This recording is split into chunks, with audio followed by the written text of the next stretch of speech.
Се враќаме во студиото, тука имаме Никица Корубин, поранешна пратеничка. Господје Корубин, добро дојдовте во студио 10. Ви благодарам на поканата. Јас кажав претходно во најавата дека ќе зборуваме за актуелната политичка состојба, за се тоа што се случуваше со инаугурацијата на новата председателка Силјановска Давкова, за комбинаториките на новата влада, за опозицијата идна што ќе биде и така натаму. Еве да почнеме со она што беше најактуелно, тоа е инаугурацијата на Давкова, таа имено одбра во својата заклетва да не ја повтори заклетвата како што е кажана, туку наместо Северна Македонија кажа Македонија. Сите знаеме, ги видовме и реакциите. Па еве вас директно да ве прашам, што мислите за целиот настан? Најпрво, нема дилема дека новата председателка Гордана Силјановска Давкова го прекрши уставот. И тоа е првиот елемент кој треба нас да ни биде битен, а следствено на тоа дека го прекрши Преспанскиот договор. Значи, меѓународен договор кој е под директно покровителство и под директно менторство на Обединетите нации. И да не заборавиме дека Преспанскиот договор, освен што е договор за конечно решавање на спорот со името со Грција, е и стратешки договор помеѓу Северна Македонија и Грција, што е исклучително важно, затоа што таков стратешки договор имаме уште со Соединетите Американски држави и тоа доволно говори за тежината на нашите односи кои треба да ги градиме и со сосед како што е Грција. Што значи дека прекршувањата се на повеќе нивоа и тука нема дилема. Реакцијата на оправдување на очигледно и флагрантно прекршување на сопствениот устав, што треба да не загрижи сите нас како граѓани, говори дека страната која поддржува прекршување на устав не е спремна истовремено да ги сноси последиците од прекршувањето на уставот. Се наслушавме во јавноста секакви оправдувања кои апсолутно не држат, затоа што договорот е кристално чист и јасен, и Преспанскиот договор, и самиот член од изборниот законник некој се повикува. Тоа беше најсилно оправдување, ајде да речеме, дека не е сменет изборниот законник и дека е така. Апсолутно, прво не е точно дека не е сменет изборниот законник и жалосно е што доаѓаат такви оправдувања од лица кои треба да образуваат, да едуцираат, кои треба да го штитат уставот на крајот на криштата. Уставот треба да го штити и да го спроведува и самата председателка. Уставот треба да го штити и спроведува законодавниот дом каде што се даваше заклетвата. Согласно тој член 143, мислам дека беше од изборниот законник, заклетвата се состои од два еднакви дела, усен и писмен. Тоа не значи дека вие писмениот дел може да го подпишете под Северна Македонија, усно да изговорите што сакате. Не, тие последователно се надоврзуваат еден на друг. И имаше министерот за правда Кренат Лога и јас сум на сличен став дека вака како што е изговорен, еден дел од заклетвата практично е невалиден или неважечки, што значи дека и целата заклетва на некој начин ја прави ништовна и треба да се повтори, затоа што уставното име на државата е Северна Македонија и подпишаното писмениот дел треба да се согласува со усмениот дел. Но ја да се навратам сакам на Преспанскиот договор. Преспанскиот договор е јасен. Името Северна Македонија е ерга омнес, севкупно за внатрешна употреба и за надворешна употреба во сите прилики и така и е наведено во членот 1 во неколку ставови.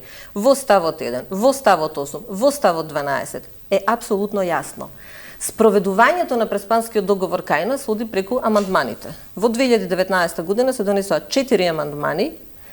Амандманот кој се однесува на промената на името е амандманот 33, во кој јасно се кажува дека името Република Македонија се заменува со Северна Македонија, а името Македонија употребено, односно името Република Македонија називот со Република Северна Македонија, а името Македонија со Северна Македонија. И тој амандман 33 се спроведува во правниот поредок, значи во сите закони од денот на подпишувањето односно од денот на стапување на сила преку уставниот закон. Уставниот закон во членот 2 е јасен дека амандманот 33 стапува на сила веднаш со денот на донесувањето, а денот на донесувањето беше истиот ден, уставниот закон се изгласа, бидејќи јас бев во тој парламентарен состав, истиот ден кога се изгласа затварањето на уставот, на почетокот на 2019 година. Од тој момент тоа е во сила во сите закони, без разлика дали тие закони се усогласени, така јас ќе кажам во наводници, како што имплицираат за жал правни експерти во кај нас. Така што нема дилема, уставот е прекршен. Дилемата единствено треба да биде политичка. Зошто? Госпоѓата Силјановска Давкова свесно го прекрши уставот. Не верувам дека не е свесна за последиците, затоа што реакциите не дојдоа, ако се сеќавате само од Грција, реакциите дојдоа буквално од сите меѓународни фактори, и од Европската унија, и од Соединетите Американски држави, што значи дека не е ова билатерален спор помеѓу нас и Грција.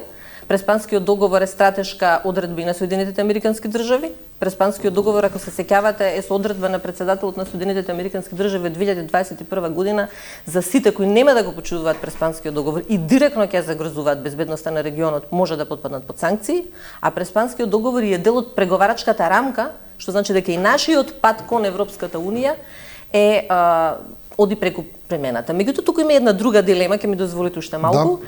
Тука има една друга дилема, што сака да порача претседателката со ова? Дека е прифатливо, затоа што риториката на неприфаќање на уставното име и непочитување, флагрантно непочитување на нашиот устав е нешто што неколку години трае во континуитет, без било каква реакција или ќе кажам санкција, ако сакате да кажете. Слободно во парламентот се употребува терминот Република Македонија или Македонија, што значи дека континуирано се крши уставот. Ние тука зборуваме за заклетва на највисок државен функционер председател во највисок законодавен дом парламентот. Значи не зборуваме ние за говор приватен дома или во кафана или било каде што ние можеме да си го употребуваме како сакаме името. Не, овдека од највисок државен функционер е драстично, флагрантно прекршен Преспанскиот договор. Која е намерата?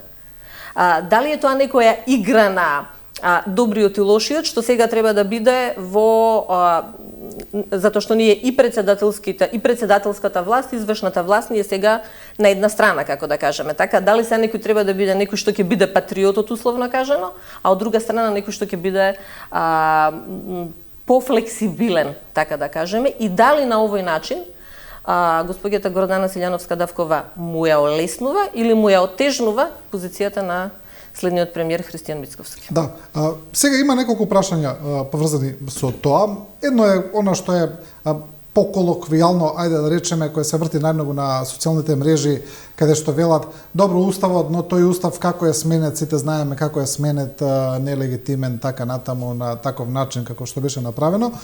Но имаме едно друго кое е малку посуштинско, а тоа е дека таа именка Македонија употребува и актуелните политичари од се уште владата која се уште е на сила, значи неколку пати јас имам слушнато и министерот Спасовски, например, па и премиерот Ковачевски, па дури и председателот Пендаровски во една прилика дури тој и се објаснува зошто го употребува тоа, па нешто и неговото објаснување оди во таа некоја смисла, па добро, тоа и не е против Преспанскиот договор, може да се каже Македонија и така натаму. Значи го видовме тоа и од представници на владата. Да, и истиот се став, истиот одговор ќе го имам, дека и представниците од владата го прекршуваат уставот и го прекршуваат Преспанскиот договор. А зошто тие тоа го правеа, тоа треба тие да го одговорат. На крајот на криштата и резултатот на изборите, ако сакате до таму да одиме, е поради таа политика, јас ја нарекувам често пати троманска политика, седење на две столчиња. Значи, од една страна јас велам дека сум за европска интеграција, затоа што така беше нели и слоганот на владеачкото мнозинство, да кажеме сега што е опозиција, СДСМ, дека тие се за Европска унија и така натаму, од друга страна, тие практично исто со неупотреба, со толерирање на неупотреба, со толерирање на тој наратив, исто така го прекршува и сопствениот устав, и самиот Преспански договор, односно ја загрозуваа меѓународната позиција, затоа што сега се доведовме во една ситуација, јас тоа го кажав во мојот текст, на бламажа. Ние се избламиравме како држава. Не е битно дали актуелниот председател е од една или од друга политичка страна или идеолошка страна. Битно е дека е таа председател на државата и не представува сите нас. Која порака ја дава, затоа што тоа не е во името на сите нас, така? Која порака ја дава со неупотребено уставното име? Само што би сакала да се навратам на уставните измени. Уставните измени се апсолутно донесени во легална процедура. Што е нелегалното во донесувањето на уставните измени, во целиот процес на уставните измени, кога не беа оспорени од никого, во уставните процедурата беше јасно, во јасна транспарентна постапка, како што е предвидена, траеше 3 месеци и во неа учествува сите 120 пратеници, без разлика дали гласа за или против, согласно своето убедување. Што значи дека не може сега, ако имплицирате дека ВМРО ДПМН е вели дека не се законски или не се легитимни, еве така ќе кажеме, нема да него не велат тоа, мислам, дека не се легитимни кога ти учествува во самата постапка од првиот до последниот. Имаше и представка до Уставниот суд кој исто така ги прогласи за уставни. Добро, во поглед на тоа, кога зборувате за тоа, за реакциите, да, на некој начин Грција до сега не реагираше на сите тие очигледни прекршувања на Преспанскиот договор. Точно. За нашиот устав веројатно не име ни гале, но за Преспанскиот да, не реагираа до сега, иако тоа постоеше на некој начин, постоеше некаква толеранција. Се чини дека и Грција не сакаше веќе премногу да зборува за тоа прашање, го смета како на некој начин затворено. Тоа замежуваа со едно око на употребата на Македонија, но сега изреагираа бурно. Зошто? Дури да изреагира бурно, иако јас би рекла дека не е толку политички реакцијата. Значи се уште оставаат простор, Грција, внимавајте. Прво прашањето е затворено и за нив и за нас. Тоа да нема никаква дилема. Значи Преспанскиот договор е конечен договор. Преспанскиот договор го означува нашето членство во Обединетите нации, не означува билатерален договор за разликите во името, туку тоа е многу подлабоко и посуштинско. Прашање на дефинирање на тоа што е Република Северна Македонија денес во однос на територија, граници, претензии или не претензии, иредентизам или не иредентизам, што значи дека го дефинира политичкото постоење на државата во современиот правен поредок. Значи многу подлабоко и суштинско прашањето, од неговата тривиализација ние ќе го вратиме, ќе го смениме, ќе го раскинеме. Дури ова релативизирање е крајно опасно во однос на тоа како граѓаните го прецепираат и разбираат, или како ја прецепираат и разбираат тежината на проблемот во однос на Преспанскиот договор. Во однос на реакцијата на Грција. Грција дури и сега при својата реакција, која беше неизбежна практично, остави доволно простор за нашите, да не употребам некој тежок збор, за нашите релативизации или за нашите прекршувања и остави простор, вели, ајде да видиме како сега ќе постапи извршната власт кога ќе се формира и дали ќе продолжи овој тренд на прекршување на договорот или дали властите, новите власти во Северна Македонија ќе се освестат или не. Единствената причина, јас тоа често пати го велам, причината за проблематизирање на сите договори и Преспанскиот, и договорот со Бугарија, а веќе и Охридскиот рамковен договор како внатрешен договор меѓутоа под меѓународно покровителство, практично значува блокирање на државата на патот кон Европската унија. Дали намерата е, односно дали и намерата со ова употреба беше да се изнуди на некој начин уште едно вето, па да станат безпредметни и безсмислени уставните измени кои во моментов се единствениот услов. Ние често пати тоа го забораваме, дека последниот самит на Европската унија, за разлика од сите други 5 балкански земји, Западен Балкан, еве да кажеме, само Северна Македонија нема никакви дополнителни услови, односно преговорите, втора меѓувладина конференција или отварањето на поглавијата започнуваат веднаш после уставните измени.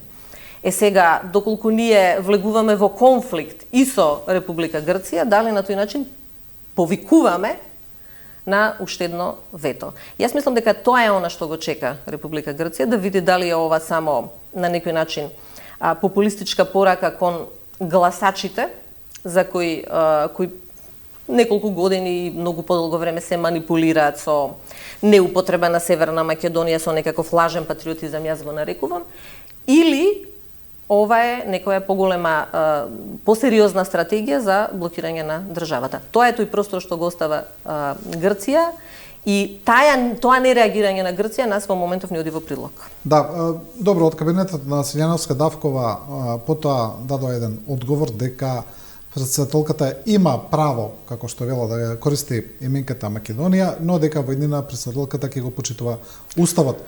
Така велат. Само забелешка. Председателката нема право да го користи името Македонија.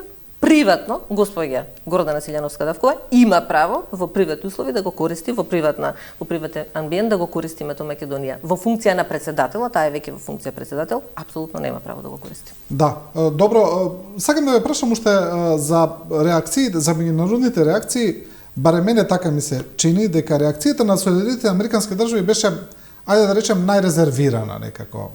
Прво не дадоа директна реакција, туку дадоа одговор на прашања и од Американската амбасада и од Стейт департментот, и таа беше најбенигна, ајде да речеме, дека ќе го следат внимателно работењето на владата и дека ќе стават акцент на почитување на меѓународните договори, додека реакцијата, например, на Европската унија беше многу подиректна, кажаа фрази дека тоа е несрекна изјава, дека се разочарани и посочија на преспански договори и така натаму.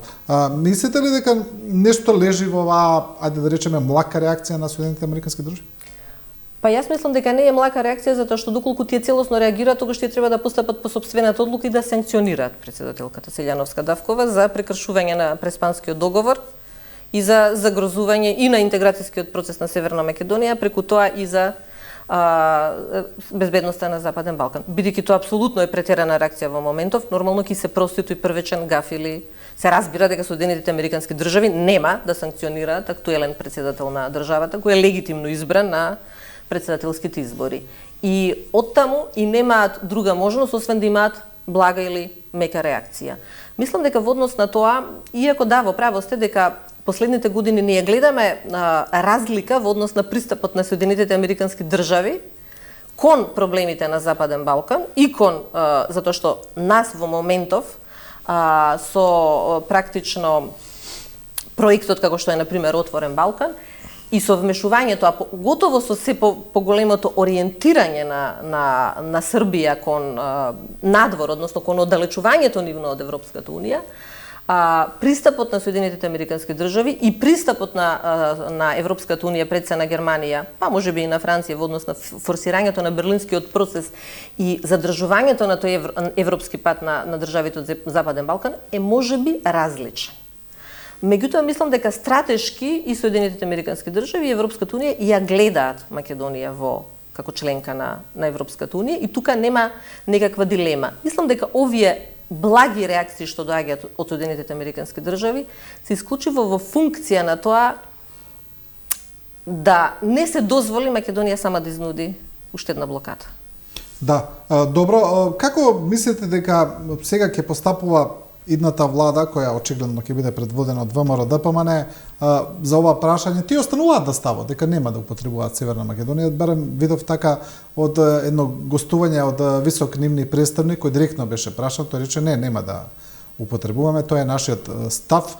Ќе го почитуваме уставот, нешто слично како што вели председателката Давкова и нема да го прекршиме преспанскиот договор, но како е тоа можно? Како ќе функционира сето тоа? Па знаете, заврши изборите. Често пати во политиката, знаете, лесно е да бидете опозиција, тешко е да бидете власт, токму поради одговорноста што имате. Опозицијата, а особено кај нас, се смета себе си за коректор на власта, а всушност опозицијата кај нас има право и слобода да критикува неограничено, а особено тоа го правеше ВМРО ДПМН, одбивајќи да ги сноси последиците на изречениот, на искажаниот збор и на сето она што е ветено, дадено, излажено, изманипулирано, не велам дека е се. Во таа ситуација во таа смисла се имаме сосема друга ситуација за ВМРО ДПМН. Значи лесно е вие од опозиција на опозиција да велите нема да го почитувам, не интересира, патриотски и така натаму, меѓутоа вие сега треба да управувате со државата. Вие сега сте тие или ќе бидете тие кога ќе биде избрана власт, известно дека ќе биде избрана и дека премиер ќе биде председателот на ВМРО ДПМН. Вие сте тие што треба да управувате со државата, да ја представувате државата и да ги почитувате договорите кои вие сте тврделе дека не ви се допаѓаат, дека биле непропорционални и така натаму сите аргументи што ги имаат тие на нивна страна. Оттаму не сум сигурна како ќе се одвива, односно неисполнувањето на предсена преговарачката рамка, односно одбивањето, тука е клучна преговарачката рамка. Заладувањето на односите со Грција, потенцијалното заладување на односите со Грција, единствено се во функција на блокада на европскиот пат, бидејќи тоа е приоритетот. Меѓутоа, затоа ја кажав тогаш уставните измени ќе се релативизираат, нема да бидат ни важни. Уставните измени секако се релативизираат, меѓутоа уставните измени не беа никаква тема во предизборната кампања. Ние во предизборната кампања не слушавме нити за бугарски диктат, не слушавме ниту за како се вели преговарачката рамка, туку слушавме за сосема други теми. Слушавме за корупција, владење на правото, криминал и така натаму и сето она што тие сметаат дека го правела досегашната влада, а дека сега тие ќе го променат. патот за променување на сите тие или за сите тие реформски процеси оди преку Европската унија. Сега, неупотребувањето на уставните измени може да значи две крајности. Или дека ќе пробаат на некој начин да ги донесат уставните измени, или дека комплетно ќе блокираат државата на европскиот пат. Нема трето решение. Меѓутоа, во моментов, многу потешко е вие да ја блокирате државата, затоа што со блокадата на државата, вие не може ништо од ова другото да спроведете, а пред се не може финансиски да го издржи товарот Северна Македонија без известна европска иднина, во услови на регионална потенцијална дестабилизација и во услови на светска потенцијална дестабилизација. Лесно е да кажете дека тоа е бугарски диктат, меѓутоа тешко е вие да го блокирате европскиот пат на државата, а при тоа да може да управувате со едно функционално и минимум функционално општество. Во таа смисла мислам дека во моментов на ВМРО ДПМН многу потешко ќе им биде да не ги донесат уставните измени, отколку да ги донесат. Па добро, еве лидерот на ВМРО ДПМН во едно телевизиско интервју најави дека еден од првите чекори што ќе ги направи едната влада е дека ќе земе кредит, директен кредит од странска влада, кредит во износ од 1 милиарда евра. Не беше кажано од која влада. Излегува некои информации дека тоа е од Кина, не знаеме, ќе видиме дали од Кина навистина, но кога зборуваме за и што ќе реши таа 1 милиарда? Таа 1 милиарда ќе покрие до крајот на годината, до крајот на следната година. На страна што во кое својство господинот Христијан Мицкоски преговара со било која друга влада во услови кога не е избран премиер на државата. Мислам дека избрза со таа изјава, доколку таа изјава ја дадеше еден месец од кога ќе беше избран премиер, па да, окей, новата влада преговарала со било која влада, иако јас не гледам која влада во Европската унија би дала кредит и што за возврат треба да добие со дадената 1 милиарда евра или долари што беше од другата држава. Сигурно ниту една држава на светов нема пари за давање без да не застапува некој сопствен интерес што го има кај нас или што треба да го има потенцијално кај нас. Што отвара па многу други сериозни теми, тогаш какво било влијанието на таа држава во самиот изборен процес хипотетички. Доколку таа била спремна уште пред ВМРО ДПМН да биде победничка партија и пред Христијан Мицкоски да биде потенцијален премиер да гарантира или да има интерес да вложи во државата. Мислам дека беше малку избрзана изјава затоа што можеби е под притисок да каже дека сега нели затоа што таа изјава одеше паралелно па ќе дојдат инвестиции па 500 милиони евра што се е во ред доколку државата е на европскиот пат. Тука интересно е тука ќе биде интересно и позиционирањето на СДСМ кој исчезна буквално од јавниот дискурс, дури нема никаква реакција што за мене е навистина неприфатливо на говорот на нема никаква Силјановска Давкова што апсолутно апсолутно несериозно поведение. Она што треба сега според мене СДСМ да направи е да излезе и да каже дека апсолутно го поддржува Христијан Мицкоски и ВМРО ДПМН во уставните измени и дека нивната поддршка е безусловна. Бидејќи да не заборавиме, ниту СДСМ не зборуваше, не само во предизборниот процес, не може да очекувате во предизборната кампања, меѓутоа СДСМ веќе година и пол, можеби 2 години од 2022 година, многу малку зборува за уставните измени, надвор од она, па да, тоа е нашиот европски пат, и ние мора да ги направиме. Повеќе на ниво на техничко, отколку на суштинско прашање, како и да е. Уставните измени е она што ја обезбедува иднината на државата. И релевантно е за нас како граѓани дали тие ќе бидат направени под водство на ВМРО ДПМН или под водство на СДСМ. И сега, секој што мисли добро на оваа држава, треба да даде максимална поддршка на власта која е известна, која е легитимна, која е добиена на избори и да ги охрабри ако сакате, да ја напушта таа реторика, доколку искрено мислат за европскиот пат, а доколку не мислат, тогаш нели Јасна била цело време нивната намера, иако сум скептична и песимист во тој поглед, меѓутоа јас давам поддршка и сите треба да дадат поддршка за уставните измени. И тие треба, нели како велеше СДСМ, уставните измени треба да бидат направени со 120 пратеници, без разлика која е власт, која е опозиција. Тоа останува таа дилема. Но интересно е што сега можеби ќе видиме слика, тоа веќе доаѓа некакви неофицијални информации, ќе видиме дали е навистина така, но и според ова што нема реакција за претседателката Силјановска Давкова е малку индикативно, може би се должи сега на некаква организацијска поставеност после изборите, но без разлика. Тие некакви информации доаѓаат дека тие сега СДСМ нема сега да подржи уставни измени, дека ќе се однесуваат како опозиција, што се. А зошто не би поддржали уставни измени? Па едноставно можеби тоа е на некаква стратешка одлука, можеби поради односот на меѓународната заедница, можеби едноставно што се опозиција. Доколку не поддржат уставни измени, тогаш практично потврдува дека тие никогаш не биле искрени во намерата за уставни измени до кога биле во опозиција на власт. Стратешката определба или стратешките чекори на една држава не зависат од позицијата дали сте ви опозиција или власт. Ако е стратешка определба Европската унија, тогаш е стратешка определба без разлика дали имате 18 пратеници во опозиција или 58 пратеници на власт.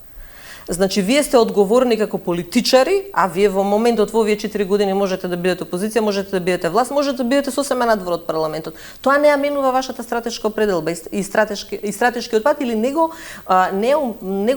оменува вашата убеденост дека уставните измени мора да се направат, затоа што тоа е почитување на преговарачката рамка и тоа се условите што Европската унија не ги дава. Тоа ќе биде не само драстична грешка, него практично тие ќе го релативизираат сето она што го направиле до овие избори.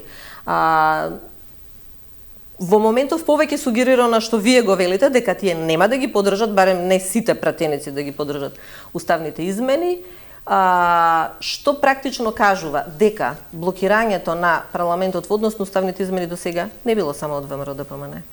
Добро, интересна е позицијата на Влен, например, дека и тие некако сега не зборуваат многу за уставните измени. Видов вчера една изјава на господинот Таравари кој вели дека доколку уставните измени не се направат до нова година ќе го ревидираме учеството во владата, но исто така и го демантираат она што го изнесе претседател на Дуј Али Ахмети дека постои пишан договор, тие велат дека тоа не е така, нека го извади договора да го видиме, иако тој читаше одговорница некакви потписи. Значи, она што можеби таа коалиција, особено господинот Таравари во минатото го зборуваше како услов, сега не се зборува премногу за тоа, дека не го поставуваат како директен услов до одреден датум да бидат направени уставни измени.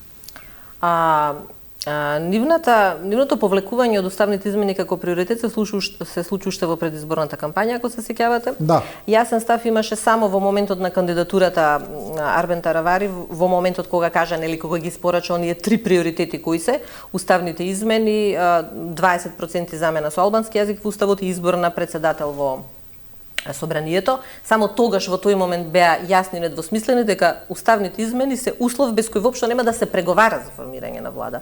Од тој момент, нели, се почнаа да се адаптираат, како да кажам, да ретерираат во однос на може уставни измени, следните изјави беа ќе дадеме простор да се репреговара, практично истата реторика има со ВМРО-ДПМН, само во многу ублажена, во многу, да кажеме, варијанта.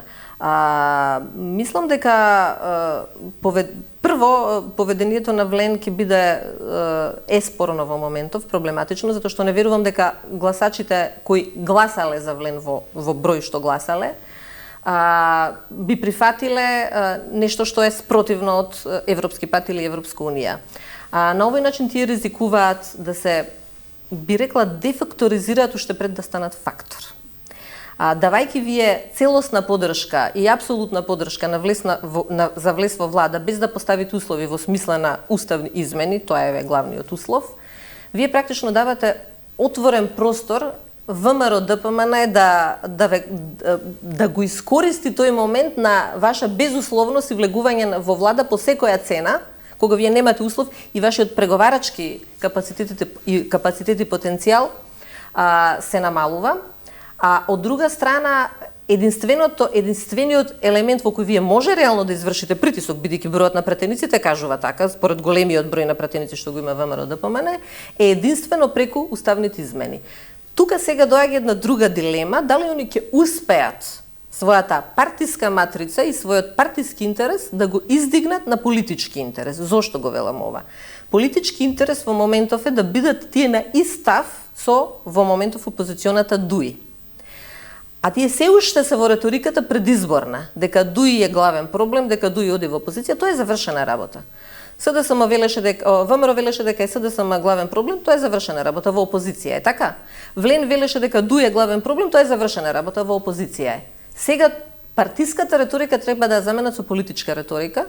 И ако има джентълменски договор, еве ќе кажеме немале писмен договор, иако нели Али Ахмети читаше писмен договор, еве джентълменски договор имале устен договор, не е битно дека ниту една албанска партија нема да прифати влез во влада и преговори за влез во влада без уставни измени, во тој случај тие треба да бидат сега на иста линија со ДУИ. И тоа не е страшно. Ако сте вие на политичка линија за стратешките интереси на државата, на иста линија со ДУИ.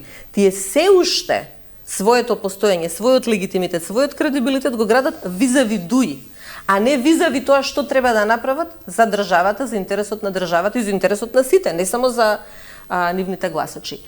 Тука е нивниот проблем дали ќе успеат да се издигнат на таја, сега за сега покажуваат дека не успеат. Да. Не успеваат. И прашање е, затоа што тоа влене сепак коалиција од неколку партии и ние цело време збориме за лидери, тие така настапуваат.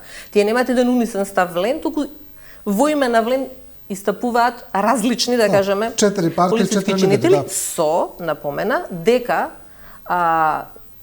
очигледно сега за сега барем од јавноста отсуствуваат кандидатите за пратеници кои беа поврзани со партијата на Албин Курти. Да. И отсуствува неговата честитка или неговото обраќање во однос на победата, туку резултатите што ги добија влен. И за крај, кус одговор при крај сме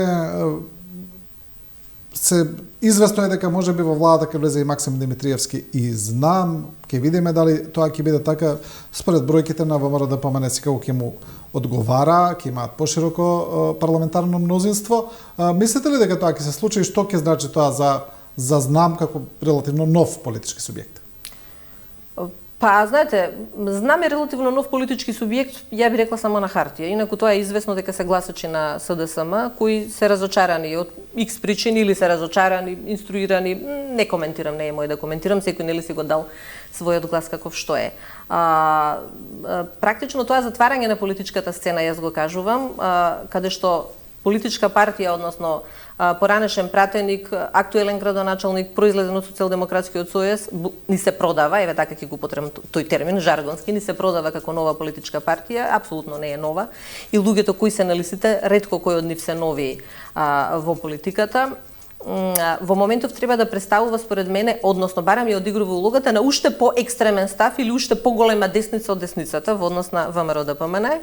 И практично можеби ќе влезе, меѓутоа влегувањето на знам во владата ќе значи дека според мене ВМРО ДПМН не е спремно за никаква промена на односно за прифаќање на уставните измени, а невлегувањето можеби ќе остави простор дека сепак го спремаат теренот да конечно се направат тие уставни измени. А тоа е од позицијата на ВМРО ДПМН. Од позицијата на знам, мислам дека знам него постигна резултатот кој го посакуваше. Тие има и прилично драстичен пат во однос на гласовите што ги добија на претседателските избори, во однос на гласовите што ги добија на парламентарните избори. И мислам дека личната конфронтација и она, како се вели, она барање, ултиматум што го испорача во текот на кампањата Максим Димитриевски, не го даде резултатот. Затоа што дел од гласачите на СДСМ отидоа кај него на конто како председателски кандидат, меѓутоа не отидоа на конто на знам како политичка партија. Така што мислам, да, тие имаат бројка со ВМРО ДПМН и сами да направат влада, така не им треба влен. Значи, затоа велам, значи, позицијата на влен, силината на позицијата е само преку уставните измени, бидејќи вие кога имате бројка која не сте потребни, туку само сте потребни за да има албанска партија во владата, значително ви го намалува преговарачкиот капацитет, кога вие нудите, нели, по секоја цена јас ќе бидам влада, а кога секако може да направи и со знам. За мене тоа е репер. Доколку влезе знам, значи ќе имаме подолгорочна блокада. Доколку не влезе, може би има шанси за уставни измени. Никиса Корубин, ви благодарам за ова гостување. Ви благодарам на можноста. И со ова го завршуваме и ова Студио 10, почитувани гледачи, ви благодариме на вниманието и на довербата и останете со програмата на Телевизија 24.